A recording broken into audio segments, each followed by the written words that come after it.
할렐루야. 아멘. 예.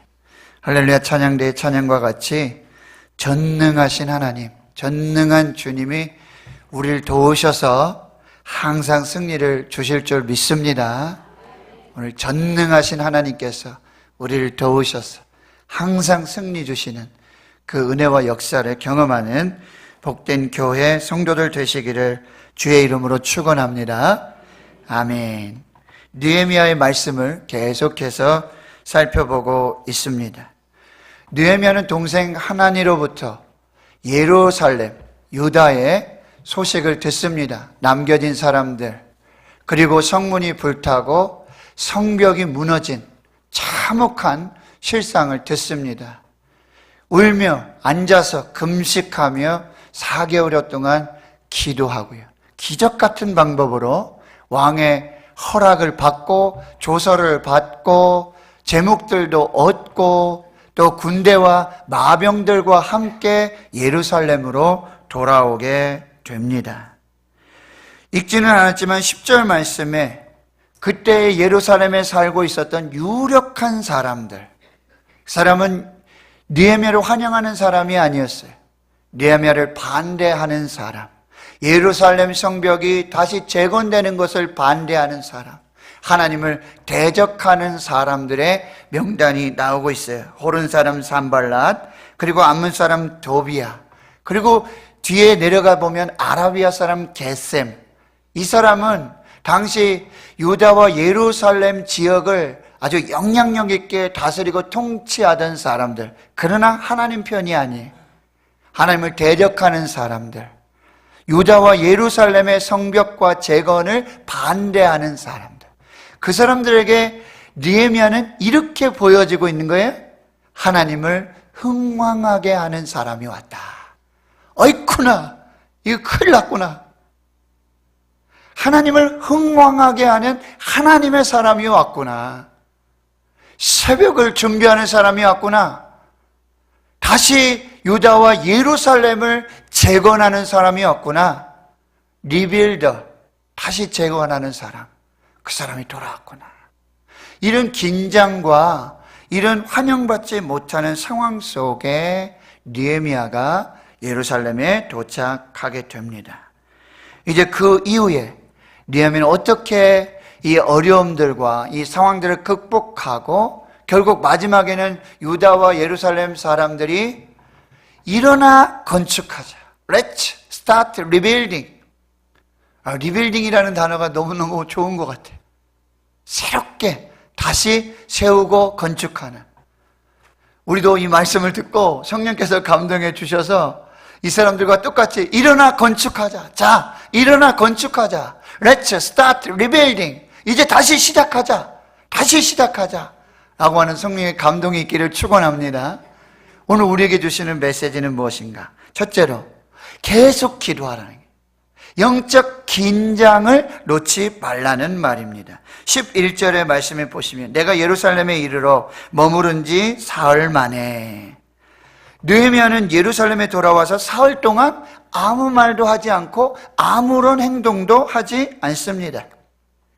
바사제국 수산궁에서 예루살렘으로 돌아오는 거리가 1000km가 넘습니다. 너무 긴 여정이었을까요? 3개월, 4개월이 걸리는 말을 타고 낙타를 타고 돌아오는 너무나 긴 여정이었을까요? 피곤했을까요? 아닙니다. 느헤미야는 기도하는 시간을 가졌어요. 말로는 아무 말도 하지 않고 사람들을 만나거나 누구를 만나서 어떻게 하지는 않았지만, 아무런 행동도 하지 않았지만 그 3일 동안 느헤미야는 하나님과 부지런히 계속해서 지속적으로 기도하고 대화했습니다. 사람들에게는 침묵했어요. 그러나 하나님께는 계속해서 기도했다라고 하는 거예요. 돌다리도 두들겨 보고 건너라는 말이 있어요. 심사숙고하고 있었습니다. 이게 느헤미야의 행동 패턴이에요. 느헤미야는 행동하기 전에 먼저 기도합니다.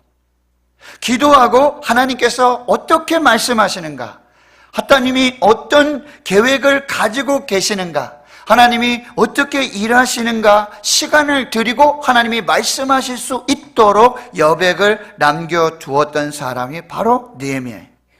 느헤미야는 행동하기 전에 기도했고, 느헤미야는 하나님의 음성을 듣고 움직였어요.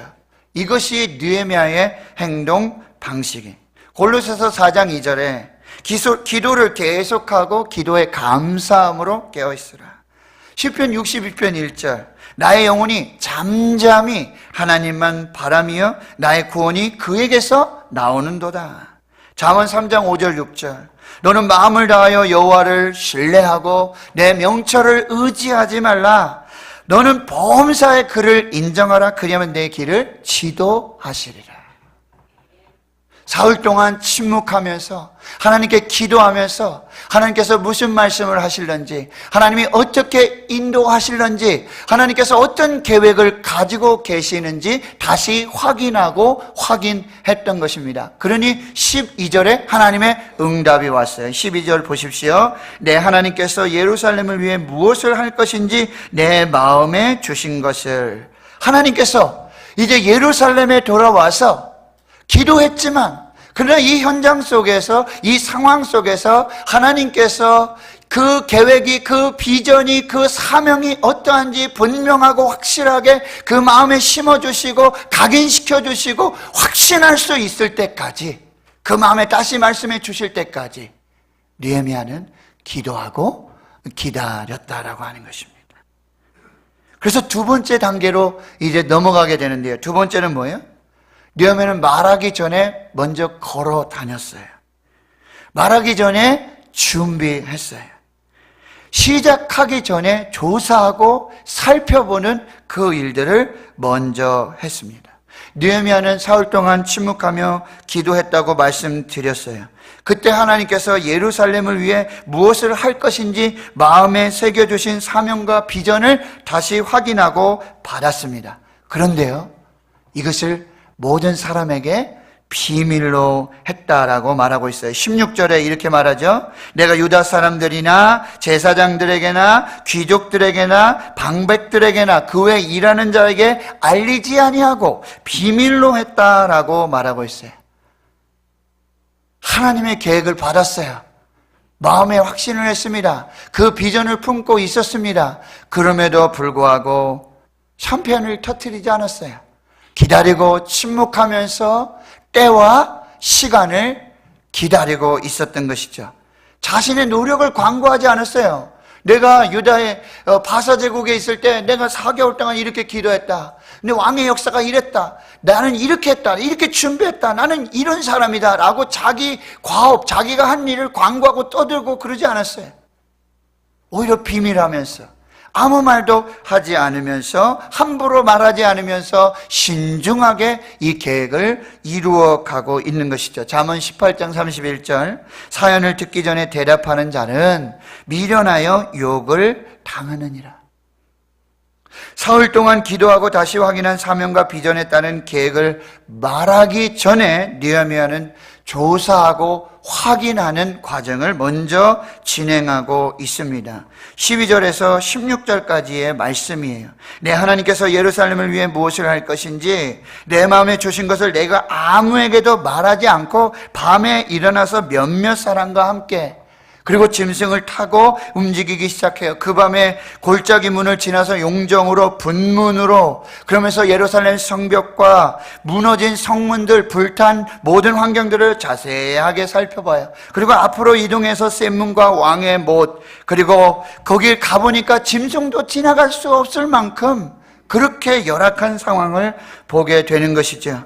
시내를 따라서 성벽을 살펴보면서 다시 골짜기 문으로 돌아와서 이제 처음 출발한 곳으로 돌아오게 되는 것이죠. 느헤미야는 절대로 서두르지 않았어요. 자신의 눈으로 확인하기 전까지는 말하지도 않고 행동하지도 않았어요. 밤에 비밀리에 현장 조사를 하고 현장 답사를 하는 느헤미야의 치밀한 계획을 볼 수 있는 것이죠.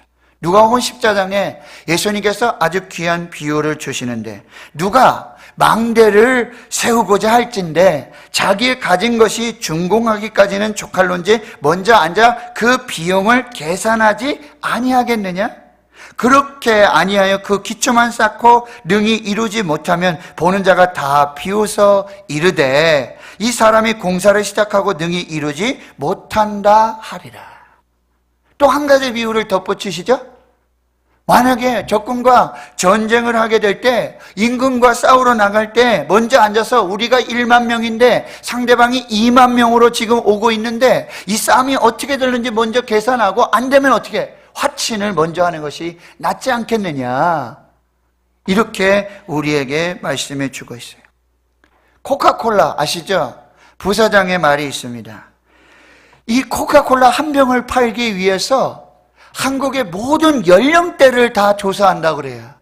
그 연령대에서 좋아하는 음료가 뭐고 좋아하는 청량 음료가 뭔지를 다 조사하고, 직업별로 좋아하는 청량 음료가 무엇인지를 조사하고, 기호와 취향을 조사하고, 시간대별로 언제 청량 음료가 가장 많이 팔리는지, 언제는 잘 안 팔리는지, 어느 계절에 잘 팔리는지, 어느 계절에는 안 되는지, 날씨가 어떤 관계 속에서 이 청량 음료의 판매량이 어떻게 변하는지, 시간대별로 어떻게 변하는지, 그리고요, 그날의 뉴스도 확인한답니다. 그날의 뉴스에 따라서 이 음료가 팔리고 안 팔리고가 결정이 된다라고 하는 거예요. 그리고요, 판매점에 가서는 꼭 가장 앞쪽에 1m 50cm 위에 올려놔야 된다 그래요. 1m 50cm가 가장 잘 보이는 거예요. 손을 내밀면 잡을 수 있는 그곳에 코카콜라를 진열해야 놔야 된다, 이런 지침을 만들고 연구하고 조사한다 그래요. 세드백 교회 리고렌 목사님 이야기를 여러분 들어보셨을 거예요. 리고렌 목사님이 이제 세드백 교회를 개척하려고 준비하고 있는데, 먼저 뭐예요? 교회를 연구해요. 과거 역사 속에서 있었던 교회, 초대 교회에서부터 중세 교회, 근대 현대 교회까지를 연구하고 성경을 연구합니다. 성경에서 말하는 영적 원리가 무엇인지를 살피고 연구하기 시작해요. 그래서 영적 원리를 찾아내는 것이죠. 그래서 한 결론에 이르게 되는데, 교회는 전통으로 이루어져 가는 교회, 인물로 이끌어져 가는 교회, 재정으로 이끌어져 가는 교회, 프로그램으로 이끌어져 가는 교회, 건물로 이끌어져 가는 교회, 행사로 구도자에 의해서 움직이는 교회, 여러 패턴이 있었다는 거예요. 그런데 그 교회마다 어려움이 있었다는 거예요. 그리고 성경에서 교회 역사 속에서 한 가지 중요한 교회 부흥과 성장의 패러다임을, 영적인 패러다임, 성경적 패러다임을 결정하게 되는데, 그것은 목적이 이끄는 교회, 하나님의 비전이 이끌어가는 교회, 하나님의 말씀이 이끌어가는 교회라고 결론을 내리게 됩니다. 위대한 사명 선언문을 작성하죠. 위대한 계명과 하나님을 사랑하고 이웃을 사랑하라, 이 위대한 계명과 위대한 명령, 땅끝까지 이르러 내 복음의 증인이 되라. 이 위대한 계명과 위대한 명령에 대한 위대한 헌신은 위대한 교회를 만든다. 위대한 사명 선언을 발표하게 되는 것이죠. 그 후로요, 계속 지역사회, LA, 오렌지 카운티, 캘리포니아 지역을 연구하기 시작해요.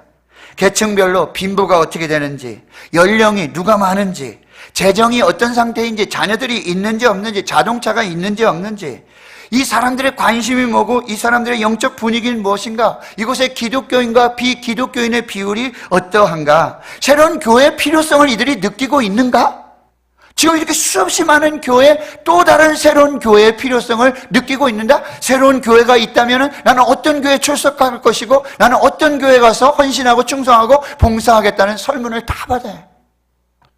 종합합니다. 그리고 부활절 날 첫 개회 예배, 개척 예배를 드리고 그 놀라운 세들백 교회를 시작하게 되는 것이죠. 반성이 됐어요.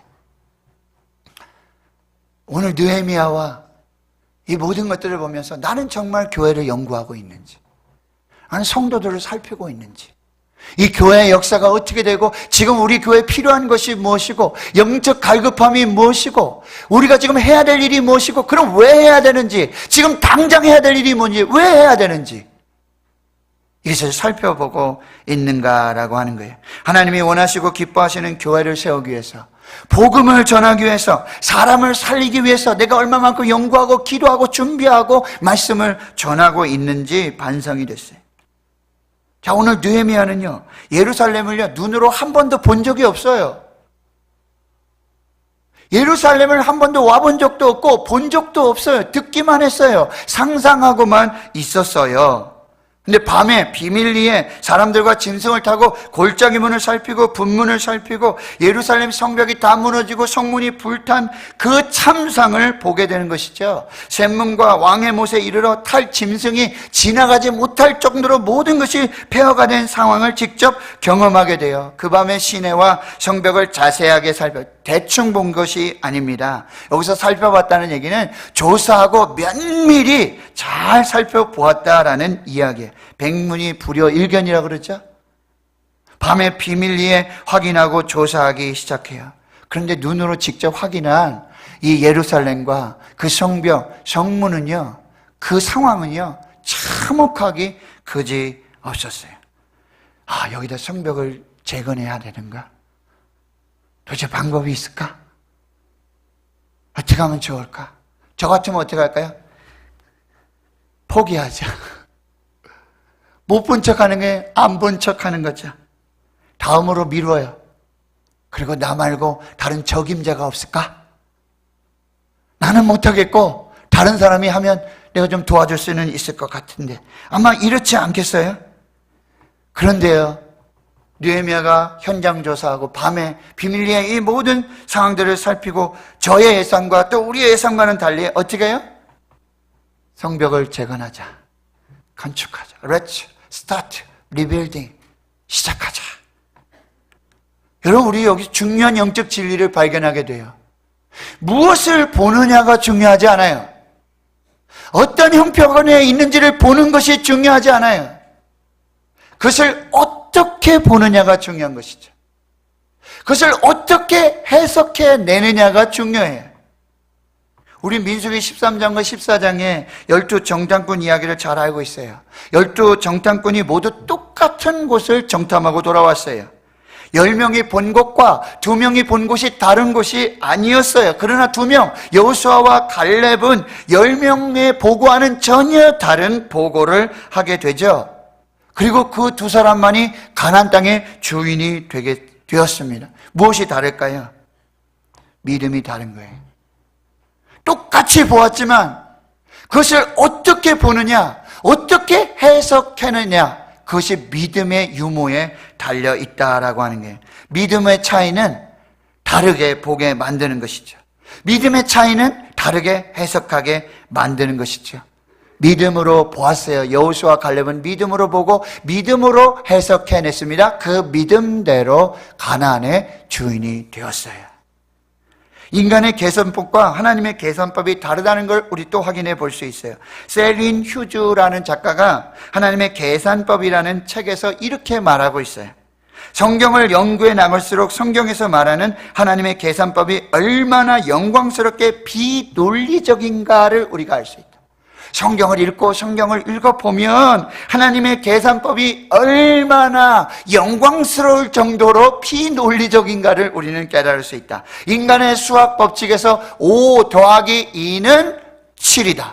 인간의 수학 법칙에서 5 더하기 2는 7이다. 그러나 하나님의 계산법 5 더하기 2는 5000 플러스 알파가 된다는 말씀이에요. 무슨 얘기입니까? 오병이어의 기적 사건을 이야기하고 있는 거예요. 믿음으로 보면 다르게 보입니다. 믿음은 하나님의 눈으로, 하나님의 마음으로 보게 하는 것이죠. 믿음은 영혼이 열려서 보게 하는 것이죠. 그래서 믿음은 다르게 해석하는 것이죠. 우리는 한국 교회의 역사 속에서 이 느헤미야와 같은 어두운 밤 속에서 하나님의 눈으로 믿음으로 영안을 열어서 보았다는 한 사람을 기억하고 있어요. 지금부터 132년 전 1885년 4월 5일 봄비 내리는 부활절 아침, 인천 제물포 해변에 복음을 싣고 첫 발을 내디면서 뱃선에서 하나님께 기도를 드렸던 언더우드 선교사의 기도. 그 기도 속에서 하나님의 눈으로 믿음으로 영안을 열어서 세상을 보는 것이 어떠한 것인지, 믿음으로 보고 영안이 열려져서 하나님의 눈으로 보았을 때 어떤 현상이 나타나게 되는지를 우리는 깨달을 수 있게 되는 거죠. 이렇게 기도하고 있습니다. 오 주여, 지금은 아무것도 보이지 않습니다. 주님, 메마르고 가난한 땅, 나무 한 그릇 시원하게 자라오르지 못하고 있는 땅에 저희들을 옮겨와 심으셨습니다. 그 넓고 넓은 태평양을 어떻게 건너왔는지 그 사실이 기적입니다.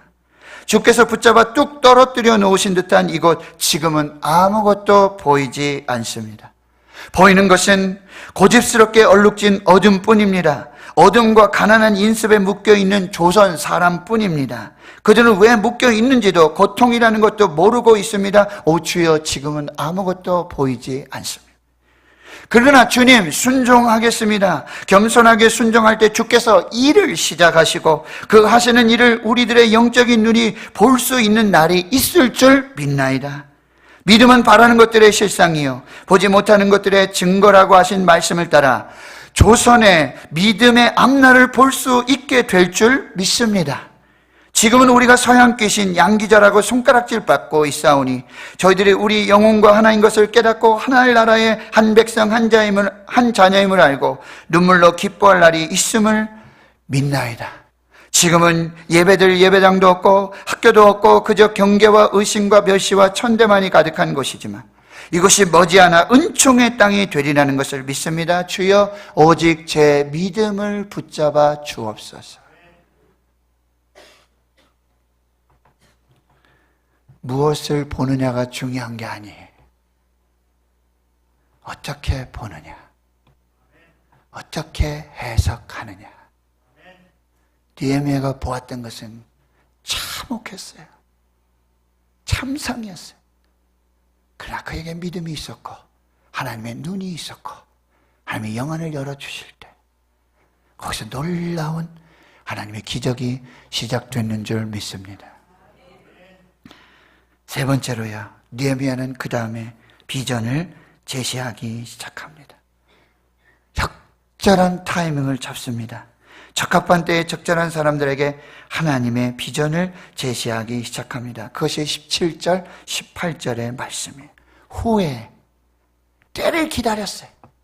기도하고 현장 조사를 다 하고 믿음의 눈으로 살펴보고 난 후에 때를 기다렸어요.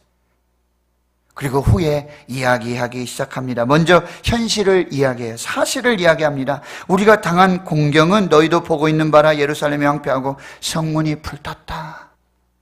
사실 그대로를 말해주고 있어요. 그 다음에 중요한 게 뭐예요? 해결 방법을 제시해야 되겠죠. 자, 예루살렘을, 성을 건축하여 다시 수치를 당하지 말자. 그 다음에 마지막으로 비전을 제시하기 시작합니다. 어떻게 해요? 하나님의 선한 손이 나를 도우셨다. 아닥사스 왕이 허락하고 모든 것을 허락했다. 지금이 하나님의 때다. 하나님께서 모든 것을 준비하셨다. 하나님께서 이 일을 이루실 것이다. 하나님이 역사하실 것이다. 믿음으로 가자. 우리 함께 가자. 이 참상과 현실을 우리가 알고 있지 않느냐? 그러나 하나님께서 이 거룩하고 놀라운 기적의 역사를 이루실 것이다. 함께 가자. 그때 모든 사람들이 일어나 건축하자. Let's start rebuilding. 그리고 선한 일을 시작하게 되는 것입니다. 그런데요, 마지막으로요, 여기에 참 어려운 일이 발생하고 있어요. 제가 초두에 말씀드렸지만, 서두에 말씀드렸지만 19절에도 호른 사람 산발란, 암몬 사람 도비야, 아라비아 사람 겟셈이라고 하는 사람들이 나타나기 시작해요. 여러분, 주의 일을 할 때 항상 걸림돌이 있어요. 방해꾼이 있어요. 이상히 여기지 마세요. 그것을 어떻게 대처하느냐가 중요한 거예요. 강하고 담대해야 될 줄 믿습니다. 호른 사람 산발라는 사마리아 총독이고요, 당시 군대 지휘권을 가지고 있던 사람이에요. 도비아는 암몬에서 이주해 온 사람인데 산발랏의 부하 직원인데요, 혀에 붙었다가 귀에 붙었다가 아주 간신 노릇을 독특하게 하고 이 산발렛의 브레인 역할을 했던 사람이 도비아입니다. 그리고 아라비아 사람 게셈이 있는데요. 이 사람은 애굽 북동쪽에서 가나안 남부까지 광활한 지역을 다스린 지역 영주, 왕의 역할을 했던 사람이에요. 근데 이 사람들이 누군지 아세요? 에스라서를 읽어보면 에스라가 2차 기한을 해서 성벽을 재건하는 여러 일들을 진행하려고 할 때 이 세 사람이 주도해서 당시 바사제국 아닥사스다 왕에게 조서를 올려요. 지금 유다 백성들이 반역을 꾀하고 있습니다. 성벽을 다시 짓고 있습니다. 모함입니다. 중지시켜야 됩니다. 이 조서를 올렸던 사람들이에요. 하나님의 역사를 방해했던 주동 인물이 바로 이 세 사람이에요. 영향력 있는 사람이고요. 언론 플레이를 하기 시작하죠. 안 된다. 못한다. 이것은 반역이다. 전에도 안 됐다. 전에도 못됐다. 너희들은 반드시 실패할 것이다. 우리는 무조건 반대한다. 비방하고 비판하고 업신여기고 비웃고 협박하고 중상모략하고 음미하기 시작해. 집요해요. 교활하게 하나님의 일을 방해하고 이 유다 백성들 하나님의 사람들의 취약점을 부각시키고 있다는 거예요. 여러분 반대하는 사람은 어떻게 하는지 아세요? 계속해서 핑계를 대요.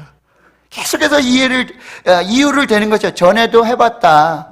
전에도 했는데 안 됐다. 실패할 거다. 이래서 안 된다. 저래서 안 된다. 너는 반드시 실패할 거다. 패배의식을 계속해서 주는 것이지요. 그러나 어떻게? 믿음의 사람은 방법을 찾습니다. 반대하는 사람들은 이유와 핑계를 찾아요. 그러나 믿음의 사람, 하나님의 사람들은 방법을 찾기 시작하는 거예요. 그리고 담대한 믿음의 언어로 선포하기 시작합니다. 20절을 우리 함께 같이 읽습니다. 시작. 내가 그들에게 대답하여 이르되 하늘의 하나님이 우리를 형통하게 하시리니 그의 종들인 우리가 일어나 건축하려니와 오직 너에게는 예루살렘에서 아무 기업도 없고 권리도 없고 기억되는 바도 없다 하였느니라. 사랑하는 성도 여러분, 강하고 담대하시길 축원합니다.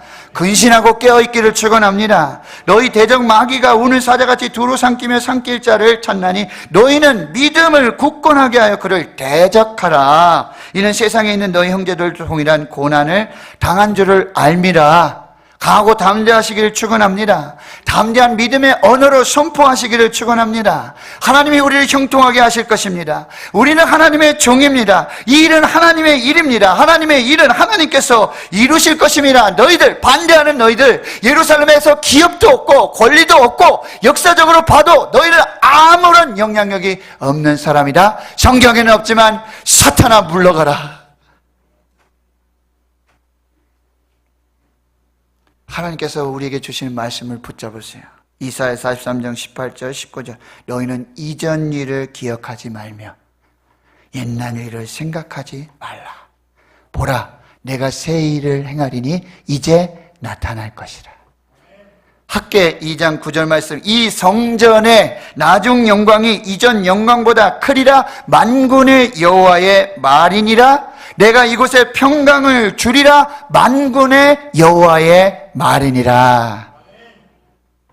하나님이 이 일을 이루실 줄 믿습니다. 이제 나타내 주실 줄 믿습니다. 이전의 이전 영광이 나중 영광으로 더 크게 역사하실 줄 믿습니다. 이곳에 평강을 주실 줄 믿습니다. 이것이 오늘 우리에게 주시는 하나님의 말씀입니다. 기도하겠습니다. 하나님,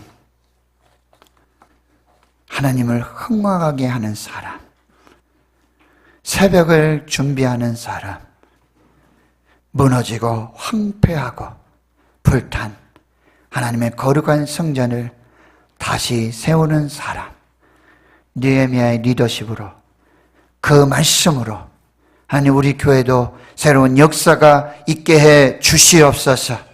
하나님의 놀라운 영광이 있게 해 주시옵소서. 은혜와 축복이 있게 해 주옵소서. 감사드리옵고 예수님의 이름으로 기도하옵나이다. 아멘.